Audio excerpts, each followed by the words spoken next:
Hello বন্ধুরা, welcome back to my channel Sneha lifestyle. আশা করি তোমরা সবাই অনেক অনেক ভালো আছো, আর আমিও কিন্তু খুব ভালো রয়েছি। আর আমি কিন্তু চলে এসেছি দীঘার থার্ড পার্ট ভিডিও নিয়ে। তো হ্যাঁ, জানি দীঘার ব্লগগুলো একটু বেশি বড় হচ্ছে, আর আমি দ্বিতীয় খুব লেট করছি। আমরা আগের মাসে ঘুরতে গেছিলাম, বাট আমি এ মাসে ভিডিওগুলো পোস্ট করছি। আমি প্রচণ্ড লেট, অ্যাকচুয়ালি সেটা কথা না।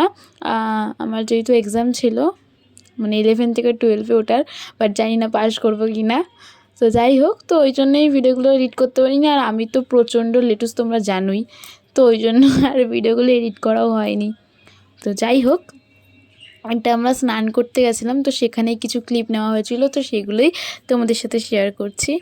আর সত্যি কথা বলতে না, এখন যখন ভিডিওগুলো আমি এডিট করার সময়, মানে ভয়েস ওভার দেওয়ার সময় দেখছি, তখন মানে মনে হচ্ছে যে আর কটা দিন থাকতে পারলে ভালো হতো। আর এই দেখো আমার পাগলামি, আমি ওইখানে মানে একা স্নান করতে ভয় পাচ্ছিলাম, তো বোনকে ডাকছিলাম, বোন আয়। তো বোন তো আমার কোনো কথাই শোনে না। এই দেখো গাইস, তোমাদের সামনে কিন্তু হিরোইন আসছে। মানে যখন এই ভিডিওটা আমি করছিলাম, ঠিক আছে, আমার মামা যখন করে দিচ্ছিল, তখন নিজেকে হিরোইনই মনে হচ্ছিল। আর আমি এরকমভাবে পোজ দিয়ে ভিডিও করছিলাম, সবাই আমার দিকে তাকিয়েছিল।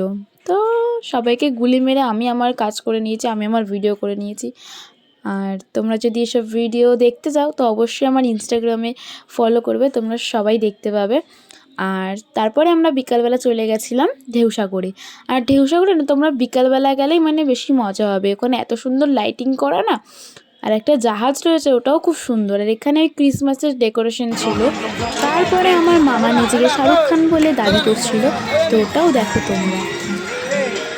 এখানে আমার মামা শাহরুখ খানের পোজ দিচ্ছে, পোজ, আমাদের গরিবের শাহরুখ খান। তো তারপরে আমরা এলাম এই জায়গাটায়। এই জায়গাটা না মারাত্মক সুন্দর, মানে কেউ ভিডিও করলে তো দারুণ লাগবে। আর আমি তো দারুণ দারুণ ফটো তুলেছি, যেহেতু আমার মামা ডিএসএলআর নিয়ে গেছিলো। এই যে সেই জাহাজ, এই জাহাজে কিন্তু গানও হচ্ছিল। আর তোমাদেরকে কি বলি, এই যে বিচের ধারে যে রাতের বেলার ফিলিংসটা, ওটা সত্যিই খুবই অসাধারণ। ওই যে ঢেউগুলো যখন আসছিল না, সে কানে যখন আওয়াজটা আসছিলো, খুবই ভালো লাগছিলো। তো যাই হোক, ভিডিওটা যদি তোমাদের ভালো লাগে, অবশ্যই লাইক কমেন্ট শেয়ার করবে, সাবস্ক্রাইব করতে ভুলো না। এইটার কিন্তু আর একটা পার্টও আসতে চলেছে তোমাদের কাছে। তো যাই হোক, খুব শীঘ্রই তোমাদের কাছে এই ভিডিওগুলো আমি দেব, সেই জন্য আমার চ্যানেলটা তোমাদের সবাইকে কিন্তু সাবস্ক্রাইব করতে হবে।